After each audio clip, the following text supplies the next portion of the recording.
Okay. It's not me. The next speaker is Haskel Greenfield, Professor Haskel Greenfield. He is a distinguished professor of anthropology and co-director of the Near Eastern and Biblical Archaeology Lab and coordinator of the Judaic Studies program at the University of Manitoba, Winnipeg. He is an anthropological archaeologist with a specialty in zooarchaeology. His research focuses on the evolution of early agricultural and early complex societies in the Old World, Europe, Africa, and Asia, from the Neolithic to the Iron Age. Geographically, his research covers a large swath of the Old World from Europe through the Near East and into Africa. He conducted excavation and zooarchaeological research in the Balkans, in the Near East, at numerous sites, and directed excavations in South Africa at Iron Age site, which I couldn't mention.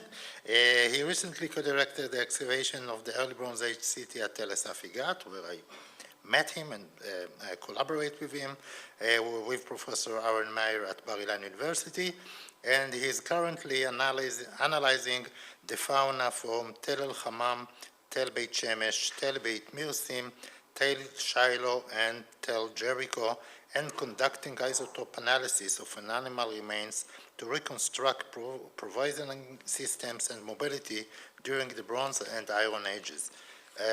His talk today is in the name of more scholars, and the title is The Zooarchaeological and Archaeological Research of the Late Bronze Age Favissa at Tel Shiloh, Some New Perspective.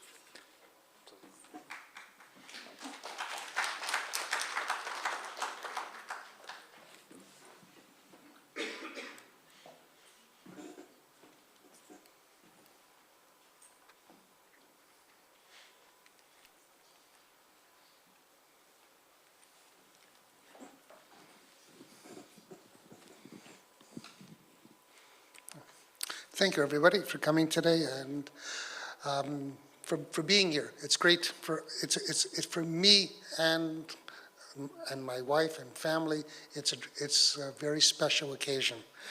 So today I'm going to speak in the name of our team that's working at Shiloh Atika, ancient Shiloh, and to revisit some of the excavations that were done back in the late part of the 20th century. So let me start. See if I can get this to work properly. Okay. So everyone knows about Shiloh. Shiloh is very famous in the Tanakh because this is where ultimately Joshua settled down and built, he brought the covenant, the Ark of the Covenant there and settled down. And there he built a tabernacle. First there was a tent, a tented structure. Later on it had more solid walls were constructed. We're not going to talk about those today. That'd be for a different time. But one of the questions has always arisen is why Shiloh? Shiloh is, it's in the tribal area of Ephraim. It is not a major site. It's a small, really insignificant place in the grand scheme of things. It dominates a small valley only. It's, in some ways, people have argued that it's neutral territory between the northern and southern tribes, but that's left to be decided one day. But there's no continuity at the site from what I and most of the team have agreed upon between the late Bronze Age and the Iron Age. It seems to have been it doesn't seem to have been destroyed, it seems to have been largely abandoned and then taken over by the Israelites in the beginning of Iron 1. But it already had an extensive Middle Bronze Age fortification system that was renewed in the late Bronze Age, and that was mostly still standing when the Iron Age occupation begins. And it continues to reuse basically the same stones foundations, just building up more and more mud brick superstructure. It's also a great location because, just like the site we just heard about before, which is just across the valley, there are several permanent water sources through the valley. It's a rich agricultural land, and so it's not a bad place to actually settle down and live. It's also a place where strange things happen. You know, in the early mornings in June, we come up to the site, and the clouds have come down on top of the site. Lightning is coming out of the clouds. You can see this is a real photograph. It's not an AI shopped one. So you can get a sense of Hashem, descending onto the tabernacle in ancient times. This is a very special place. Not every place in the region experiences this kind of phenomenon. Now, extensive excavations of the site happened in the early 20th century with a group from, I think, if I remember correct, from Denmark, and then in the 1980s, Israel Finkelstein, then at Bar-Ilan University, launched a major excavation in order to refine what they knew from the early years. And one of the things, this is the northern half of the site. The southern half of the site is deeply buried under Hellenistic, Roman, Byzantine, and Muslim, Islamic era material. So everybody's more or less focused on the northern half where you can get to the Iron Age and Bronze Age. And in one corner along the eastern edge of the site, just within the extensive fortification system, which you can see over here, and which, if you go out to the site today, you can still see that extensive fortification system standing. Finkelstein's team uncovered what they considered to be a secondary deposit of a favissa. In other words, this is material that was originally somewhere else on the site and then just dumped there on the ground and exposed, because they found it over a fairly wide area.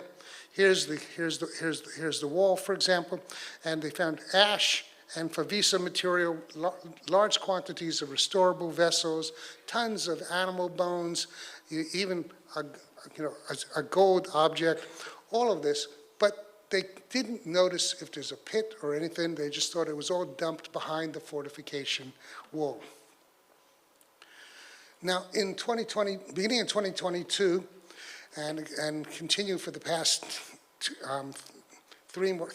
two more seasons, the Associates for Biblical Archaeological Research, led by Scott Stripling, and the Kamat with Aaron Tavgar as the co-director, launched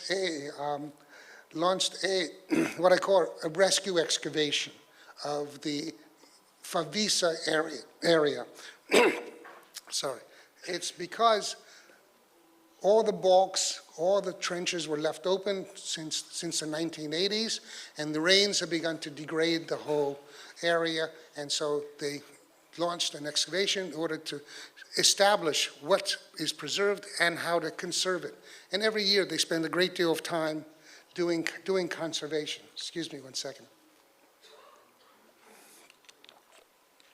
So the bones are there because I'm the staff's zooarchaeologist. I've decided I'm old enough now that I don't have to take full responsibility for any excavation.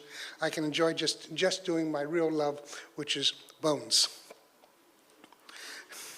So here's a drawing from the 1980s excavation, and here is an aerial photograph showing the area where the Favissa deposit was thought to be by Finkelstein and his team. And now we understand that the Favissa deposit, while it was dispersed over this whole area, in fact was concentrated here and is going down. We still haven't found the bottom of the deposit.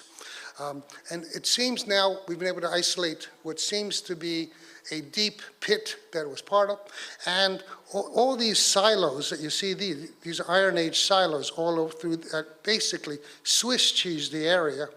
It dispersed the material from originally in this concentrated area to across this entire area. And you can sort of see the zone of dispersion with the silos. So this would have been the center of essentially what we could consider to be an original in situ deposit. So we have different interpretations about the nature of the deposit in contrast to what we see with the earlier excavations. Instead of it being a secondary deposit, we now consider it a primary deposit that was later severely disturbed by later Iron Age activities. Now, one of the big changes also with the new excavation is that while we're excavating the bulks, and you can sort of see them here, we're excavating all the remnant bulks, and here we finally found in situ deposits. We are also not only collecting stuff in the field, but everything gets dry sieved all through, through every deposit. Doesn't matter if it looks like it's surface or not, still gets dry sieved. After that, everything gets wet sieved. So we're finding tiny, tiny pieces of material that rarely ever show up in analytical assemblages because they are just often too small to even see. And even we brought in a metal detector who goes through the material and to ensure that we don't miss any tiny fragments of metals that were happening there. Now the typochronology that has basically established that Finkelstein's initial chronology is correct. The Favissa deposit is a very, very late Bronze Age 1, very early late Bronze Age 2 deposit. So there's no disagreement between the earlier excavations and the later excavations. But large numbers of restorable vessels have been found there. Here's just some from the earlier excavations. You can sort of see typical LB1B, LB2A material. Typical, again, late Bronze 1 and early Bronze 2 bichrome bowls found in the Favissa, and other kinds of ring-based ones. We can go on and on and on. The assemblage is very, very typical for that moment in time. So it's not a deposit that was left open for a great deal of time. Here's just some milk, white slipped, imported material. That's very typical, again, of the late Bronze Age 1B to 2A. And even Mycenaean material that has come out of the site. But one of the advantages of using a metal detector is that you can walk across the sediment before you actually excavate, test to make sure there's nothing there that you might actually damage when you go down. And large numbers of gold and other beautiful objects are being found. This is within the bulks.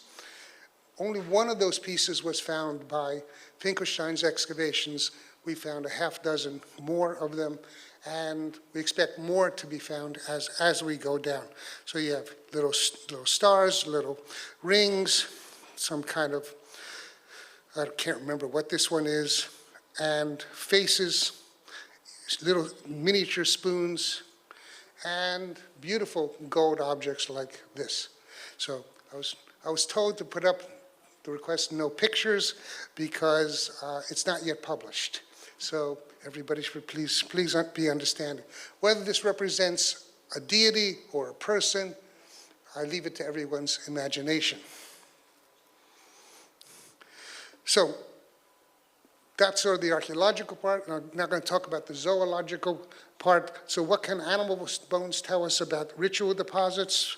This is just from the remnant bulks. We have several thousand animal bone fragments. These are just the ones I was able to identify down to species. And this is, in fact, just from the 2022 field season. So we have 2 more field seasons that I have got to catch up on. And it's mostly domestic animals, like 96% of the assemblage is domestic animals, and they're tiny farms. I'm getting baby animals as well. It's, sheep and goat are equal numbers, very different than we just saw across the road. But between sheep, goat, and the indeterminate sheep, goat, you're dealing with over 75% of the assemblage are what we call caprines. The smaller quantities of pigs and a horse and a donkey, and I think that these are mostly intrusions, because remember the area is being Swiss cheese and we're trying to go between each of the damaged areas.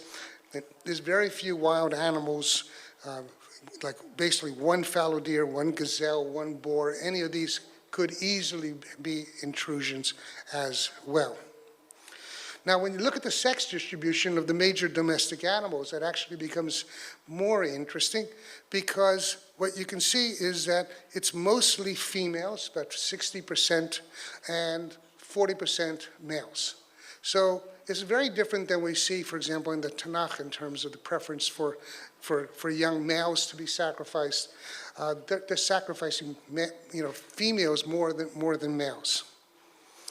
I was going to say it's the first time that males can get away with it.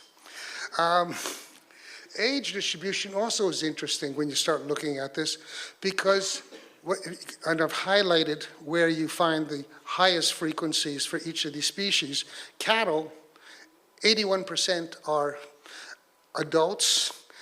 Goats, 53% are adults. Sheep, almost 50% are young animals, juveniles, less than a year of age. And sheep goat, which is more indeterminate, still you can sort of see the influence of sheep there, which it's 41%. In other words, they're exploiting the animals differently. They're killing old cattle, old goats, and young sheep. So, and I think most of the cattle, the bones are very small, and my suspicion is that they are females, once again. When you look at the issue of right side versus left side, again, it's a very interesting pattern. There is almost no difference between the two sides. I can say there's a slight preference for right-sided individuals, but there's no there's no overt preference for right or left.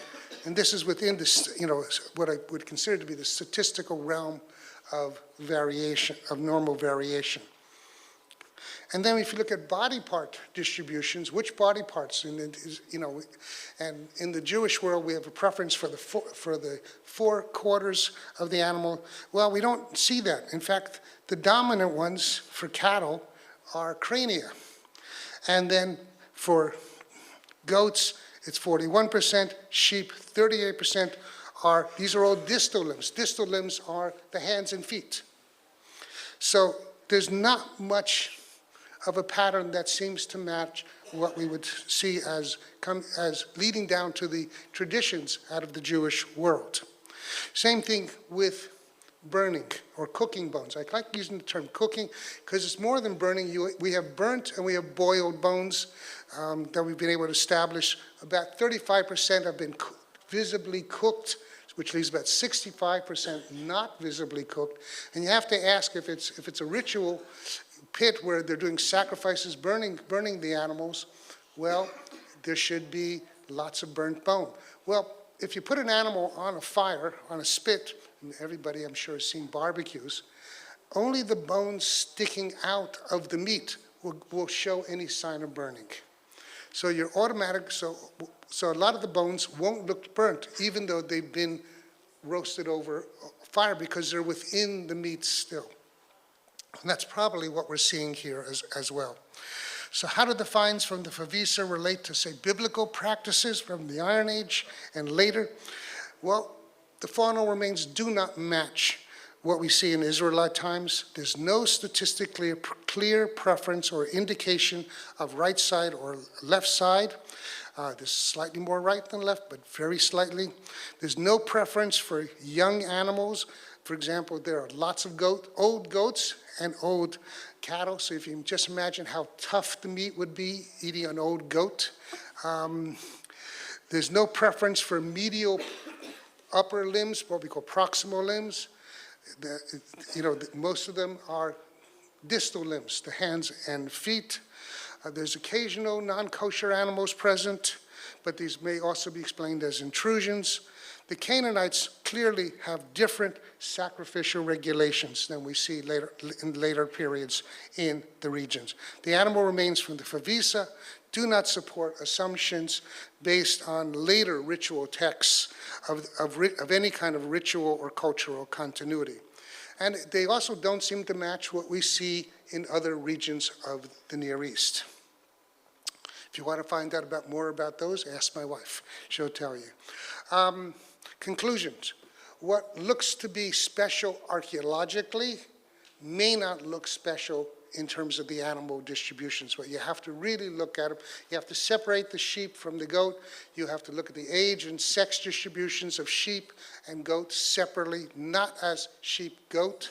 So those of you who are directors of excavations and who are going to be handing off your bones to various specialists, if they give you back a report that says sheep-goat, send it back to them, reject it, don't pay them. Ask them to separate the sheep from the goats. You can do it. It takes more time. It's more of a struggle. But as directors, it's your obligation not to accept shoddy work. And on that note, I want to say thank you and acknowledge our team.